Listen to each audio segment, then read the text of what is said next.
ଜଗନ୍ନାଥ ସମସ୍ତଙ୍କୁ। ତ ଦେଖିପାରୁଥିବେ ଏଇଟା ପୂର୍ବ ଦିନର ଅଷ୍ଟମୀ ପୂର୍ବ ଦିନ ମୁଁ ହଳଦୀ ପତ୍ର କାଟିକି ରଖୁଥିଲି, ତାପରେ ସକାଳୁ ସକାଳୁ ପଳେଇ ଆସିଲି ପିଠା କରିବା ପାଇଁ।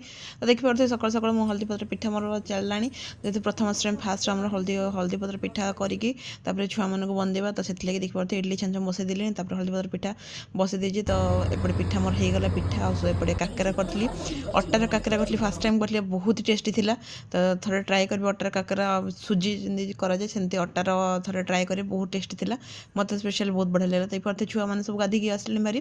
ତ ସକାଳୁ ସକାଳୁ ଗାଧି ଆସିଲା ପରେ ମୁଁ ଠାକୁରଙ୍କୁ ପୂଜା କରିଦେଲି, ଠାକୁରଙ୍କୁ ଭୋଗ ଦେଇଲା ପରେ ଠାକୁର ପୁଅ ଦୁଇ ଜଣ ଯାକ ମୋର ଦୁଇ ଜଣ ଯାକ ବନ୍ଦେଇ ଦେଇଥିଲି। ତ ବଢ଼ିଆ ସେ ପୂଜା କରିଦେଇଥିଲି ତାଙ୍କର। ତ ଦେଖିପାରୁଥିବେ ଆମର ଦୁଇ ଜଣ ଯାକ ମିଠା ପିଠା ଖୁଆଇଦେଲି, ଆଉ ବହୁତ ବଢ଼ିଆ ସେ ଅଷ୍ଟମୀ ସେଲିବ୍ରେଟ୍ କଲୁ। ଆଉ ତ ଏପଟେ ସେମାନେ ଖାଇବାକୁ ଲାଗିଲେଣି। ତ ଖାଇସାରିଲା ପରେ ମୋତେ ପୁଅ କହିଲା ନା, କହିଲା ମାମା ତମେ ବି ତ ବନ୍ଦନ୍ତି, ତମକୁ ଆଇ, ତ ମୁଁ ଆଜି ତମକୁ ବନ୍ଦେଇବି, ତ ପୂଜା କରିବି। ତ ମୋତେ ପୁଅ ଏଠି ପିଠା ଖୁଆଇ ଦେଉଛି, ଆଉ ଦେଖିପାରୁଥିବେ ତାର କି ଖୁସି। ତ ସେ ଏମିତି